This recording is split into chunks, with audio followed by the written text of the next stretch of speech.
So let's start by talking about principal component analysis before moving to clustering in the second part of the lecture. So principal component analysis, as I already mentioned, is a form of dimensional reduction. What I really like to do is kind of take a higher dimensional space and reduce it to a lower dimensional space, but a lower dimensional space which still captures most of the structure of the data. And this is obviously something which is useful as well for, say, data compression. If I had a way of taking this, say, 100,000 dimensional space and reduce it to something 1,000 dimensional, which still captures a lot of the structure and variability of the data, then if I want to store it on disk, I will only need, say, 1,000 bytes rather than 100,000 bytes, so much less data required. It can also be very useful for risk modeling in finance or factor analysis, and similar technique can also be used for building movie recommendation systems like the ones used in Netflix, for example.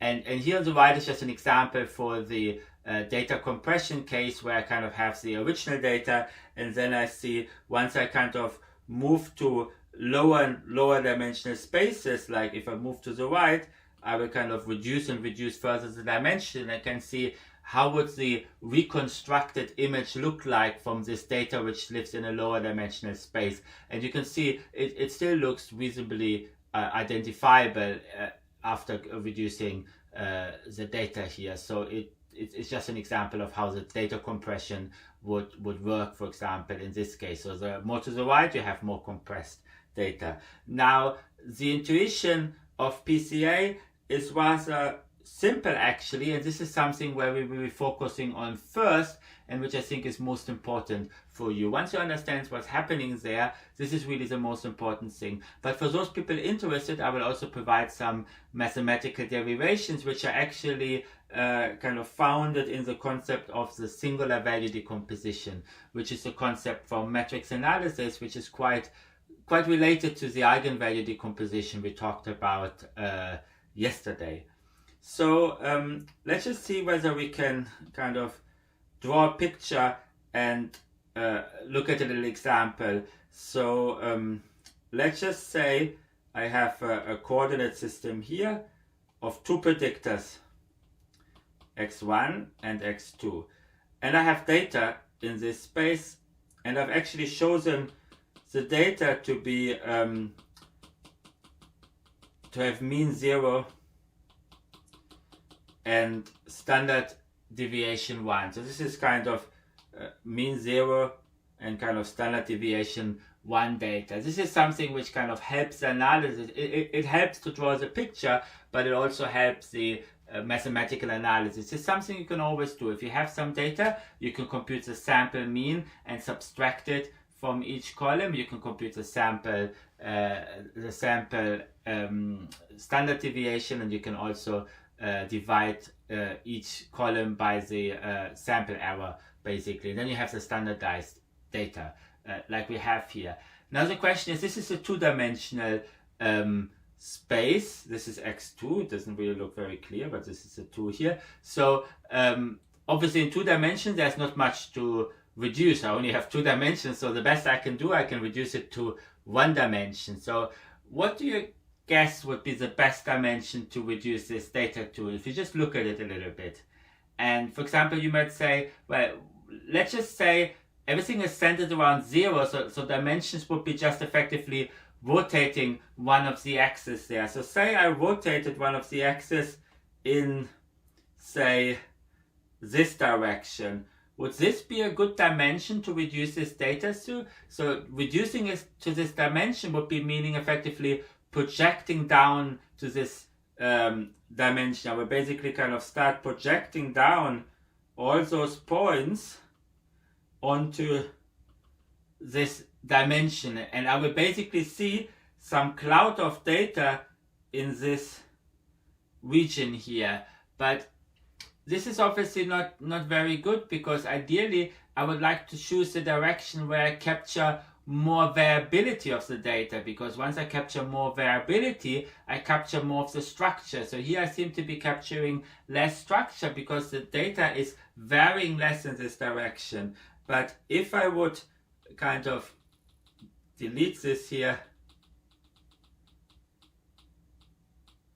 and say, if it shows a different direction and in this one here, now the data would be varying much wider. It will vary from here to here. So in all this range here, I basically have data varying. This range is much wider than the one before, and if I had to reduce the data to a single dimension, this will probably be the best dimension to reduce it to. It's a little bit like looking at this pen here, for example. If you look at it from this direction, all you can see is a little dot here, so you can't really see much of the structure. Maybe you wouldn't even be able to identify that it is a pen. If I turned it like this, you just see a little white dot.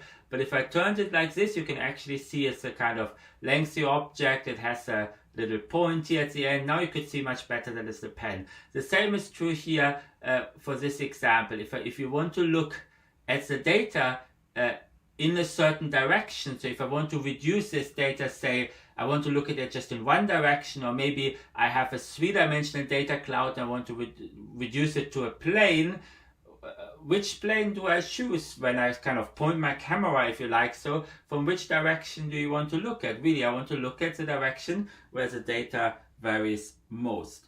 And this is just a kind of nicer slide. So here you have some sample points of mean 0 and standard deviation 1. And I actually computed for you the direction in which the data varies most, which is this direction here. And then obviously the remaining direction would be the one orthogonal. So this direction here is orthogonal here. So effectively, I can now decompose my space, or I can effectively rotate my coordinate system to those other directions and say, okay, actually, if I had to reduce the data to one dimension, I will first choose this direction, this one here. And then if I needed a second dimension, I would then choose this. Obviously here in this 2D case, the story ends here. But you could think of a three-dimensional situation where I first would find the direction where the data varies most, and then I would find the next dimension, which is orthogonal to the first one, where the data varies most. So in 3D I have some more degrees of freedom, and then the last dimension would follow in this case. But I can kind of go on like this.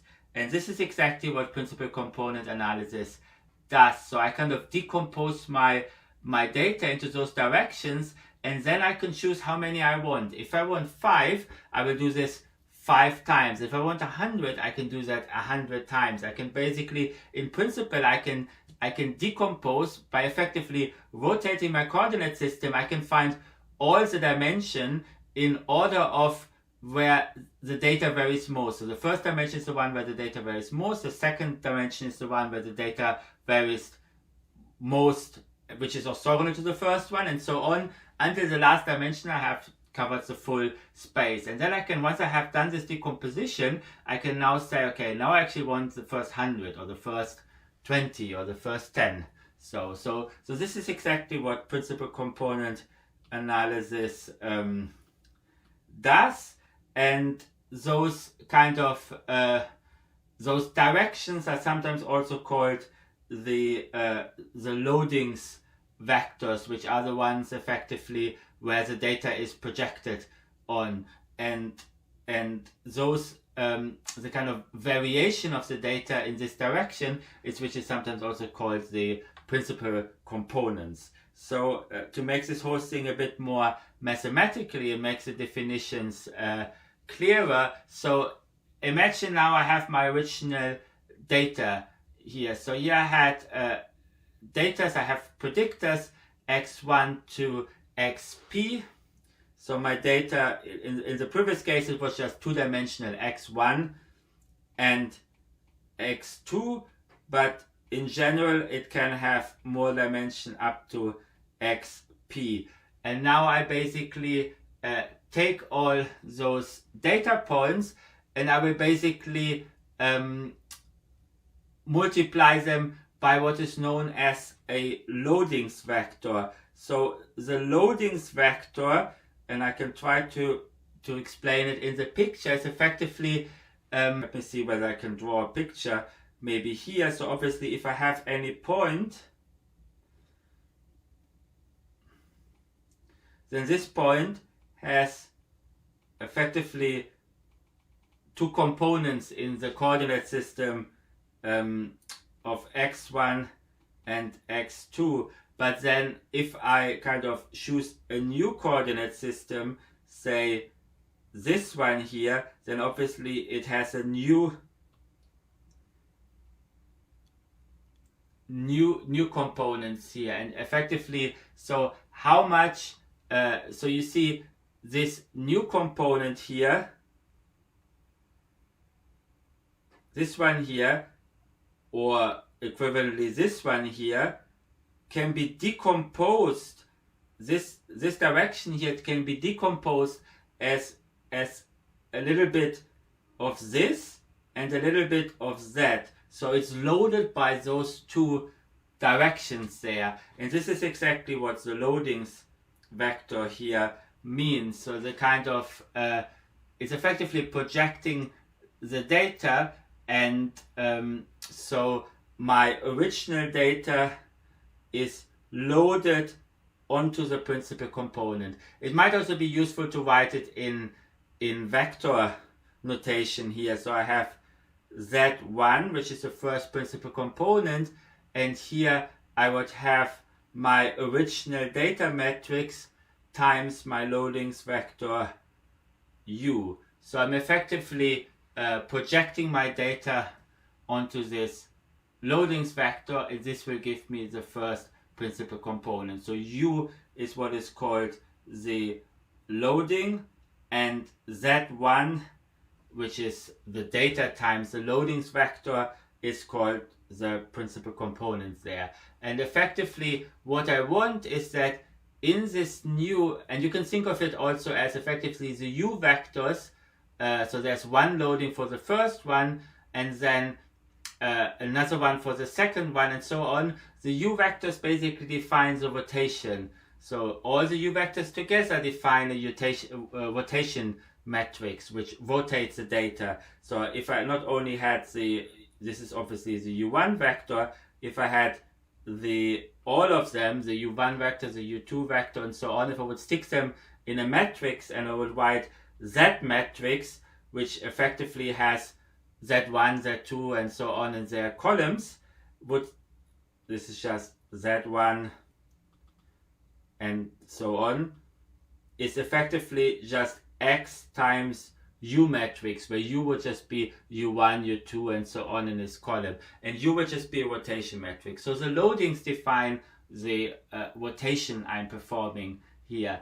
And obviously now in the rotated space, I'm asking kind of what is the variability of the data in the rotated space, and this is just the variance of Z here, which is just 1 over n times Z I1 squared. So this will be the variance of the data, and I'm looking now for the direction which maximizes the variance here. And one thing I haven't said, for the loadings matrix, for it to be a rotation and not distorting the variance, I need that this loadings vector has length 1. So U vector must have length 1 basically, and only then will it define a rotation matrix.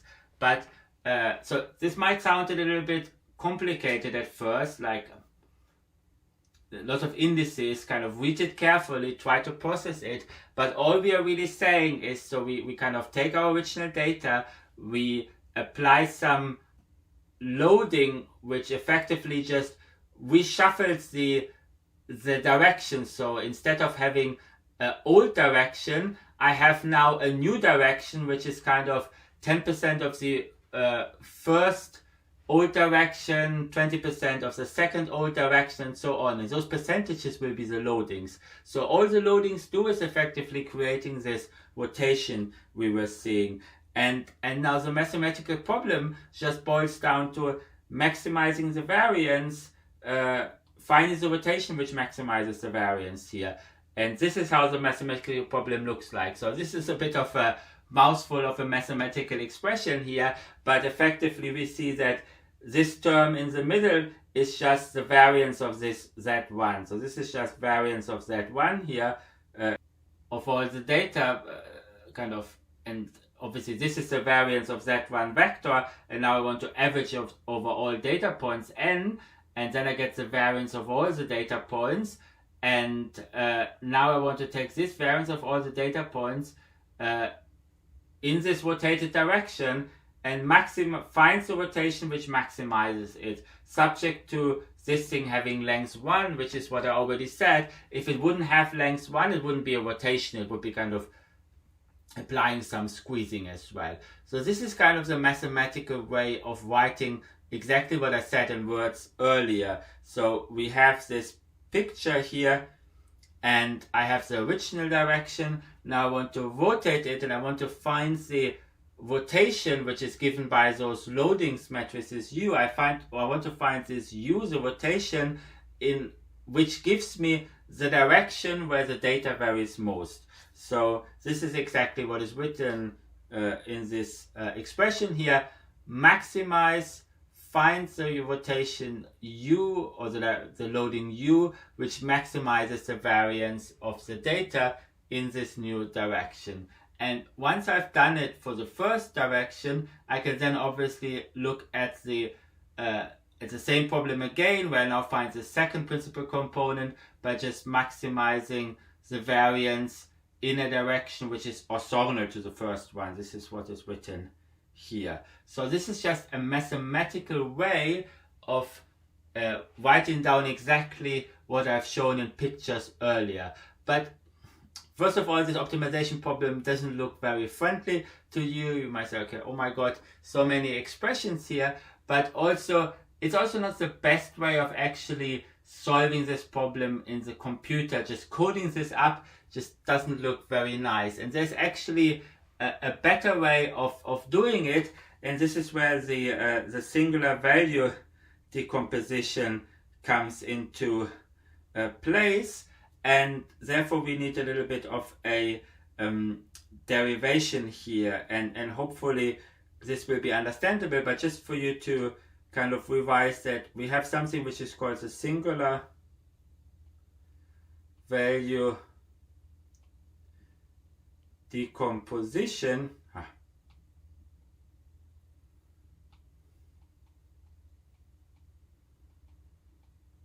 Which is effectively it's like an eigenvalue decomposition, but for rectangular matrices. Because if you have square matrices, you have standard eigenvalue decomposition. But if X, the data matrix, would be a rectangular matrix, then now I can decompose it in the following way. I have V sigma U transpose, where sigma is a diagonal matrix. So sigma is just a diagonal matrix which has like sigma 1 and so on its diagonal. Those are called the singular values. And then I have V and U are orthogonal matrices which have this property that V times V transpose is 1 and U times U transpose is 1 as well. So this is what is called the singular value composition, or sometimes also called SVD. Now that's quite related to the standard eigenvalue decomposition. Just as a side remark, obviously here X can be a rectangular matrix, but if I look at something like X transpose X, for example, then this is obviously now a square matrix. And if I look what is the decomposition of this, I can see that this would give me U sigma transpose V transpose V sigma U transpose if I just plug it in. And obviously this thing by definition is just 1, and then I would just have effectively U, and I have, because sigma is diagonal, this is the same as sigma squared U transpose. So this is now the standard eigenvalue decomposition, where effectively the eigenvalues are now sigma squared here in this case. So we can see how singular value decomposition relates to eigenvalue decomposition, where the singular value decomposition is valid for rectangular matrices, while the eigenvalue decomposition is only valid for square matrices. And similarly, like we had for the eigenvalue decomposition, where we could write down the kind of spectral decomposition, where we can kind of decompose our matrix in directions of the eigenvectors, I can now do the same for x. So if I take this expression here, I can just write it out basically by taking this matrix multiplication. Remember that this thing is just a diagonal matrix, and writing it as a sum. Obviously the matrix multiplication involves some summation, and I can just sum it up, and it's very simple because it's diagonal, so it's just one sum rather than two sums. So I can write X matrix is equal to sum over I sigma I times vi vector times ui transpose vector, where kind of v and u would be the columns of those vectors there. So v matrix will just have columns v1, v2, and v3, and so on, exactly like we had for the eigen decomposition, where the matrix just contains all the eigenvectors in its column. But in this problem, the more general singular value decomposition, rather than one type of eigenvectors, I have two types of eigenvectors, if you like. So the v and the u ones, because the matrix is not square. But this already helps us to understand a little bit more what is happening, because if you go back to where we were before, we see that what we want to find here, we effectively want to find a kind of loading here. So we want to apply this loading to original data, and we want to find the one where now the variance here is maximum. But kind of by definition, I know that my singular values are usually, when I compute them usually in sorted order. So those singular values are sorted that kind of the first one has largest squared singular value, and the second one has the second largest, and so on and so forth. So this one here is effectively just sigma 1 times v1 u1 transpose plus sigma 2 v2 u2 transpose, and so on, where I basically have that sigma 1 squared is bigger than sigma 2 squared is bigger than, and so on. Just by definition, I usually say that the first singular value is the one which largest modulus squared, and the second one is the one with second largest modulus squared, and so on and so forth. But this actually helps me to answer this question here. So which is the loading u in which I maximize the variance here? So let's just look at z from the previous expression. So I had z1 equal to x times u1. So this would be the loadings applied to the data matrix will give me the kind of principal component, which is the data projected onto the new direction there. But you can already see here that, for example, if I use this decomposition, I can now obviously write x as being exactly what is written here. Basically, x can be written as sigma 1 v1 u1 transpose plus sigma 2 v2 u2 transpose, and so on, times u1. And I chose this notation already to match, but you can see if actually this loading is the same as those u's here, then because all these vectors are orthogonal to each other, so the u1 is orthogonal to u2 and so on, this dot product here will give 0 unless I hit the u1 one. So this will just be sigma 1 v1 vector, because if it multiplies this guy, it will give 1, and all the other ones will give 0. And then I can actually see that the variance of z1 is nothing else but sigma 1 squared. But But this already solves the problem for me, because now I can see if I actually choose those loadings here to be the same as those use the, let me show you different colors, as those columns of this U matrix, which comes from the singular value decomposition, then I can actually show that if this is the case, if those U's are the same, then actually this first principal component is just the singular value times this other vector v1, but then the variance will just be sigma 1 squared times v transpose v, but this will just give me 1 again, so it will be sigma 1 squared.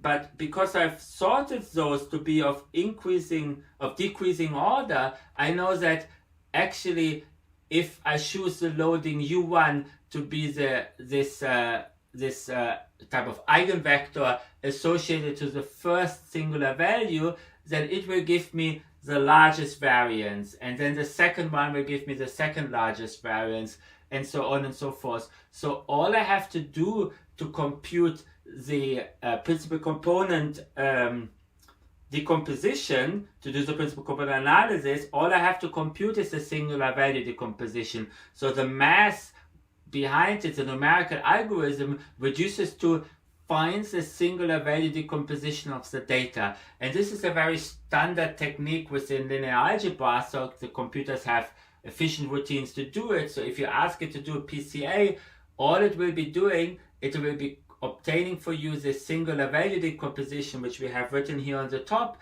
It knows those left and right eigenvectors v and u, and it will just know that the u will, all the columns of u will define the loadings for me. So once I know this decomposition, I know exactly the loadings, and I also know from this diagonal matrix sigma what are the variances here. So once I have found it, I know that the components of u will give me the direction, the loadings, and sigma will just be the variance in this, sigma squared will be the variance in this direction. And this is really all I need to know. So this is all the math behind the singular value decomposition there. And now obviously, once I know the decomposition, I can effectively find all the dimensions. I can find the first direction, the second, the third, and if it's an n-dimensional space, I can find up to n directions. But obviously we want to do some dimensional reduction, so we don't want to take all of the directions, but just a subset of them. So the question could be, how many are we going to take?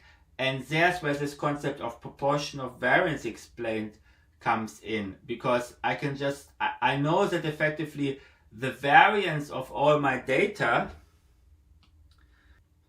the variance of the data x is effectively just the sum over I of sigma I squared, which is just equal to sigma 1 squared plus sigma 2 squared, and so on. So I see that my variance, the variance of the data, just decomposes into the singular value squared, sigma 1 squared plus sigma 2 squared, and so on. So if I reduce my data, if I reduce my data to one dimension, I can say that I can ask what fraction of the variance did I explain. I would have explained sigma 1 squared over the total variance of the data. If I would have reduced it to two directions, I would have explained sigma 1 squared plus sigma 2 squared over the variance of x. If I would have reduced it to n dimension, I would have explained all the variability. I would have basically the variance of x over the variance of x, which would be 1. I've explained everything. But I could see effectively what proportion of the data is basically explained by each of the principal components here. So here I can say, and this is just effectively just sigma I squared over the variance of x. So say the first principal component might already explain around 10% of the data here effectively. Now, the second principal component might explain 8% of the variability of the data. This next one explains 6% of the variability of the data, and so on and so forth. And I can actually see how this varies as I add more and more and more. And you can see the first ones explain quite a lot. So if I would go up to here, and if I would actually sum it all up, I might have already explained over 90% of the variability here. And after that, it kind of flattens off. And here I could say, actually, if I now wanted to reduce the dimensionality, I might just take all the way up to here. So we basically take my data and will effectively approximate my data matrix X, which is a kind of n-dimensional, and will basically say this is just equal to the sum over I of the sigma I, and we had V I U I transpose, but instead of going from I all the way up to n here, which would be X, I will just say, let me just approximate this thing here and say, I will just take everything up to 10, for example. Now this would not be this would not be the data, but it would be the approximation of the data. It would be the dimensional reduction to 10 dimensions there. So now I only have 10 directions here, which are given by the first 10